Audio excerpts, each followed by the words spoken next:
A very blessed rainy night to each and every one of us. As you can hear, it's raining outside. Okay, you hear it, right? And, okay. Ang inyo pong lingkod ay matagal na pong nag-aaral ng end times. Pero tumigil po ako ng ilang panahon. Hindi po ako nag-concentrate sa eschatology, but rather I concentrate of the gospel of grace and the doctrine of grace. Kaya medyo nangangalkal ako ngayon ng mga luma kong mga, talagang sulat na may po yun ha, talagang mga notebooks na luma. Nalulungkot ako iba na basa, hindi na ingatan masyado. Nakalagay sa isang parang supot, no? Nilagay doon sa may dirty kitchen. Pag umaanggi po pala yung ulan, hindi namin alam na dadali yung yung pinaglagyan namin na cabinet kasi sinira po ng daga, Yung daga ang may kasalanan. So, ayun po. At, ba't ko ba nasabi yun? Okay, yung mga lessons, no? Pero may mga ilan po ako natatandaan, pero I promise na yung grace, tungkol po doon, marami ako mai-reveal. Actually, hindi naman po reveal ito. Parang i-repress ko yung sarili ko at kayo rin naman po makikinabang through me na i-broadcast ko po dito sa inyo. O, di ba? Ibabalita ko sa inyo. Okay. Okay, ngayon po, pag-usapan natin ng isang pinaka-controversial na figure. Ngayon pa lang po, no? Actually po, nag-rapture po sa 23, kung sakali lang po, Kung sakaling mag-rapture sa 23, tulad ng pinagsasasabi po nila, pero ako personally, I don't believe in that dahil I believe kung mag-rapture sa 23, hindi dahil doon sa paniniwala nila, kundi dahil, okay, yun na ang appointed time ng Panginoon, no?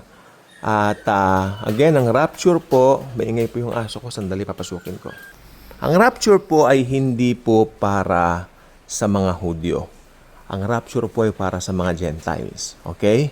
Kaya yun pong rapture, wala pong kinalaman yan sa 7 Jewish peace. Okay? Actually, ito pong doktrina pong ito, nabanggit na po sa amin nung dati naming pastor. Okay? At ito pa pong isang babanggitin ko po sa inyo ngayon, okay? Tungkol po sa Antichrist. Okay? Ito po yung figure na lalabas kung mag-rapture na.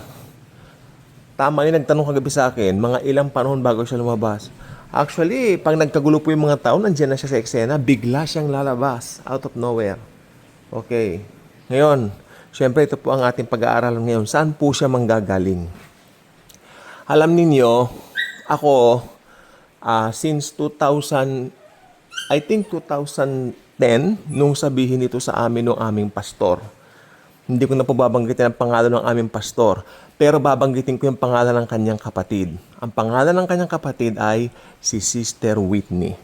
Again, ang pangalan ng kapatid niya, si Sister Whitney. Kilala niyo ba? Hindi rin. Pero si Whitney, kilala namin. Hindi ko na babanggitin yung pangalan ng pastor namin. Basta ang pangalan ng kapatid niya, Sister Whitney. Tapos. Okay? Okay. At naalala ko yung sabi niya, sabi ni Jesus, pag may dumating sa kanyang ngalan, okay, tatanggapin ninyo. Ngunit ako na nandito sa inyo ngayon, nagpapahayag ng salita ng Diyos, hindi nyo tinatanggap. Pero pag may darating na iba, gamit ang kanyang sariling pangalan, you will accept Him. Si Jesus po ang nagsasalita dyan. Sa kapwa niya, mga Hudyo. Kaya itong pastor namin na ito, tama po yung kanyang theory kasi binalikan ko yung aral na sinabi niya. Okay. For the meantime kasi parang sabi ko, baka taga-Romans. Taga-Roma. Basta taga-Italy. Basta Europeano ako. Pero ngayon, nakalkal ko yung mga lumang notes. May sense po yung sinabi niya kasi the Antichrist ay magmumula sa lahi ni Dan. He would be a Jew. Okay? He would be a Jew. At yung nakalkal kong ito, babahagi ko sa inyo. Alam niyo naman ako, may konting palabok pa sa una. Nagbigay ako ng tips sa inyo. Nagbigay ako ng clue kung sino yung pastor na yan. Kapatid ni Sister Whitney. Okay? Actually, nakalagay po dito sa notes ko, this theory will be the most shocking of all. Kasi hindi naman po lahat tinatanggap ito majority. Actually, kung nagkaroon na po yata ng survey sa mga Christians, they believe magmumula sa revived Roman Empire ang Antichrist. But talagang siya nanindigan siya, he would be in the tribe of Dan. Sinabi niya sa amin, pero kung gusto niyang paniwalaan yung Mahdi, di ba, from the Islamic origin daw, kung gusto niyang paniwalaan yung revived Roman Empire, o kung gusto niyang paniwalaan yung sasabihin ko, the tribe of Dan, okay lang. Hindi naman daw ikawawala ng salvation natin yun. Correct. Okay. Ang Antichrist pong ito, tandaan po ninyo, since siya po ay taga-tribe of Dan, ang pinaka-target po nito ay ang mga Jewish people na kanyang mga kababayan. Okay? Mga Jewish people po. Anyway, ang mga Hudyo, ito ang sabi ng dating pastor namin na kapatid ni Sister Whitney, paano maniniwala raw ang mga Hudyo? Alam nyo, sa dinami-dami raw ng history ng mga Hudyo, sila po ay nakaranas ng mga persecutions. Okay? Especially yung the Great Holocaust noong dekada 30, no? At sobra po ang kanilang pinagdaanan diyan sa kamay ni Adolf Hitler. After that, na-trauma ang marami mga Hudyo. Kaya hindi po sila ganun kadaling magtiwala. Lalo na ang lalabas, taga-Europe pa. Ito sabi ng dating pastor namin. Tapos sasabihin mo, taga-Europe yung Antikristo? Eh di lakwas, hindi pinaniwalaan. Sabi niya, may point. Doon din po sa isang grupo, hindi rin paniniwalaan daw yun kasi hindi naman daw Hudyo yun. At ngayon kalaban nila yun, di ba? Yung, alam niyo na kung ano po yung lahing yun. At, yeah, itong probably the tribe of Dan, ito po ay talaga maraming revelation. So, ako I believe right now, talagang antibay nito, solido. Magmumula po talaga. The Antichrist would be a Jew. May mga Bibles po ba kayo? Pakisamahan niyo po akong open natin dito sa Revelation chapter 7. May sinabi po si Apostol Juan dito tungkol, alam niyo yung 144,000 servants of God na maglilingkod daw sa Diyos. Ayun, binabanggit po niya yun dito. Tandaan nyo, itong mga ito selyado sa bawat tribe. Meron sila mga seal, di ba? Alam naman natin yan Kasi yung seal na yon, ito yung pinaka-end times. Pinaka-protection ng Diyos para sa kanila sa end times, no? Okay, ito po yung mga nasabing mga tribes, no? Babasahin ko po sa inyo. Unang-una si Judah. Tapos si Reuben. Tapos si Gad. Hindi po yung God na G-O-D G-A-D. Gad. Asher. Naphtali. Pero sabi ng iba, Nephtali ba yun? Naphtali. Tapos syempre ito si Manasseh. Nandyan din si Simeon, tsaka si Levi. Si Issachar, at tsaka si Zebulun. Syempre, very famous, si Joseph. Alam niyo yung kwento ni Joseph, ni Jose, di ba, sa Genesis. At ang kanyang pinakamamahal na kapatid, si Benjamin o si Benjamin sa Ingles. Pero teka, parang may nawawala yata. Hindi ba dapat 12? Ba't wala si Dan? Kasama si Dan, di ba? O, yun. That's the missing link. Yuhu! Exciting. Therefore, absent siya at hindi siya pinangalanan, ibig sabihin wala siyang protection mula sa Diyos sa end times. Tandaan nyo, yung mga selyong ibinigay dito sa 144 ito ay para proteksyonan ang kanyang piling lahi o piling lipi sa huling panahon. Since absent, hindi bilanggit si Dan, hindi siya protected, kumbaga. Amen? Amen. Pero hindi kaya parang unfair? Bakit naman buong tribe wala? Kawawa naman. Ba kung titignan? May nagtanungan kasama namin dati. Sabi niya, paano po? Buong tribe, parang ang unfair naman po. Hindi po ba? Kaya itong omission na ito, it deserves a big explanation. Ngayon, balikan natin, no? Let's go back dun sa pasimula yung tungkol kay Jacob, no? Kay Jacob. Nung basbasan ni Jacob yung 12 anak niya. Okay, alam naman natin yan sa Genesis. In particular, Genesis chapter 49 po yun. So, ito na po tayo. Nung si Jacob po ay dumako na kay Dan para basbasan siya, merong sinabi si Jacob na, kumbaga sa panahon natin ngayon, controversial, very intriguing. Kumbaga, pwede mong ipagmarites. Kumbaga, malaking intriga, parang ganon. Ba't niya bababanggitin ito, di ba? Ito po ang kanyang tinuran at babasahin ko po sa salin ng King James. Okay. Dan shall be a serpent. By the way, an adder in the path, that death the horse heals, so that his rider shall fall backward. King James ang lalim. Ulitin ko nga, that death the horse heals. Horse, heals, parang gumaling. Hindi heals na tako nga, heals, gumaling. So that his rider shall fall backward. O ngayon, alam naman natin ang sinisimbolo ng serpent o ng adder, no? Ng ahas sa Bible. Traidor. Taning, Satanas. Di ba? Nag-anyong serpent itong si Satanas para ma-deceive ang napakagandang si Eva. Kinagat naman ni Eva yung mansanas. Mansanas lang itawag natin kasi bunga lang natin. Pakalanan natin, halimbawa, mansanas. So, binigyan na sa Adan, si Adan at kumalat ang kasalanan. Okay, yan ang istorya noon. Genesis chapter 3 pa lang, si Satanas na po talaga ang sinisimbolo ng ahas eh.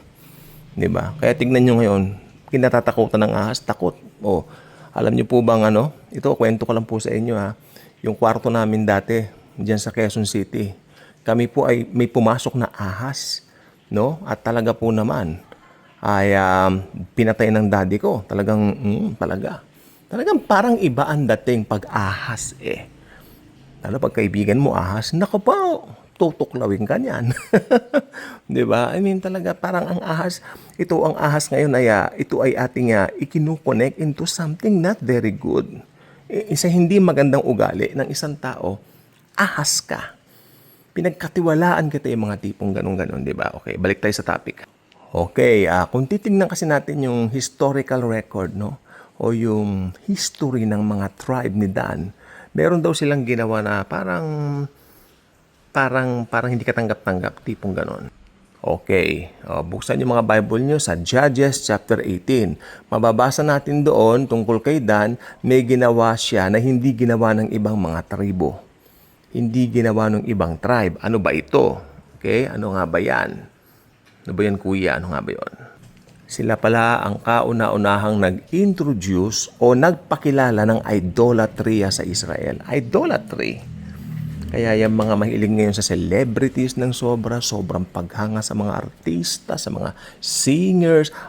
Yung alam niyo po ba yung aking nakatatandang parang, nakatatandang parang ate namin kasi mas matanda sa amin.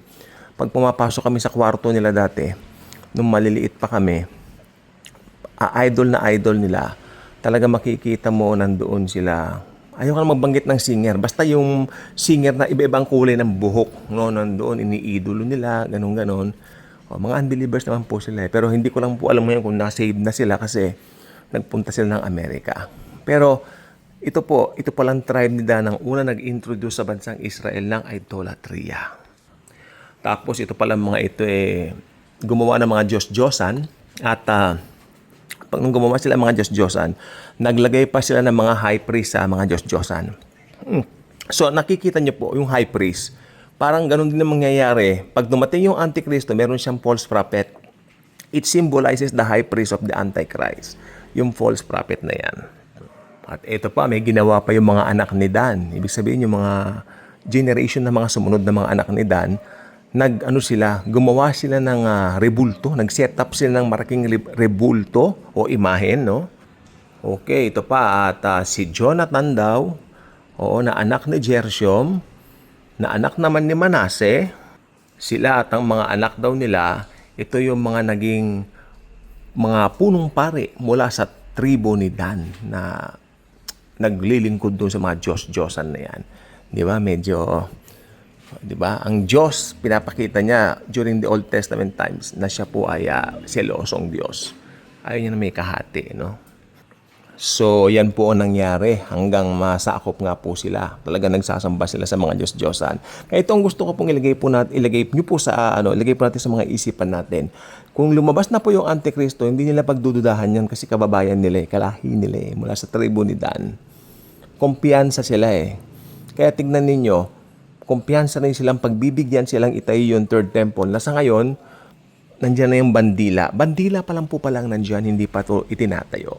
No, hindi pa po itinatayo ang third temple. Okay, kasi ang mga Hudyo, bago nila tanggapin ang nagpapakilalang Messiah, kailangan yung genealogical requirements o yung talaang kanan nila, kailangan accurate na dugong Hudyo talaga, Hudyo. Ayaw nila ng ibang dugo, ne? Talagang dapat mapatunayan niya mula siya sa lahi ni Judah. Okay? Kung kakilala niyo po yung early church father na Irenaeus, okay, meron siyang writing noong 2nd century. Sabi niya na ang Antikristo daw talaga ay magmumula po sa tribe ni Dan. Isang Hudyo, isang Israelite. At marami po, hindi lang po siya, nung early church, nung early mga panahon na yun, maraming nag-view talaga na ang Antichrist magmumula po sa tribe ni Dan. Okay? At kaya pala itong tribe of Dan daw, according na rin kay Irenaeus, ay marami rin ginawang kabalbalan talaga. Nagse-set up talaga sila ng mga dambana ng mga Diyos-Diyosan. At nang dahil sa kanila rin, yung ibang mga tribo nahawa na rin sa pagsamba. Pero sila po ang pinagmulan po noon. Okay? Mahilig talaga silang gumawa. Kahit saan sila pumunta ng mga ribulto, nagse-set up po talaga sila. Ganyan po ang gawain ng tribong ito. Kaya hindi na po tayo magtataka ba't di sila binanggit. Kaya ang conclusion po dyan, yung mga ibang tao, hindi na po pumupunta sa templo ng Jerusalem para doon maghandog, bagko sa mga Diyos-Diyosan na lang po nila. Yan ang mabigat na katotohanan ng araw. Kaya sa aking pagtatapos po ngayon, iiwan ko po sa inyo ang tanong na ito. Hindi kaya ang tribo ni Dan, ito rin ang tribong magbibigay sa kanila ng bagong idol? Di ba? Tandaan niyo, noong unang panahon, ang tribo ni Dan, mahilig mag-set up ng mga ribulto, ng mga idolo. Pero itong huling panahon, hindi kaya ang tribong ito rin ni Dan ang magbibigay ng ultimate idol, Israel idol, okay? Yan, parang American Idol lang, no? Magbibigay ng ultimate idol sa kanila na kung tawagin ay Antichrist. Dahil tatanggapin po nila ito tulad po ng pag-aralan natin kanina dahil siya po isang Hudyo.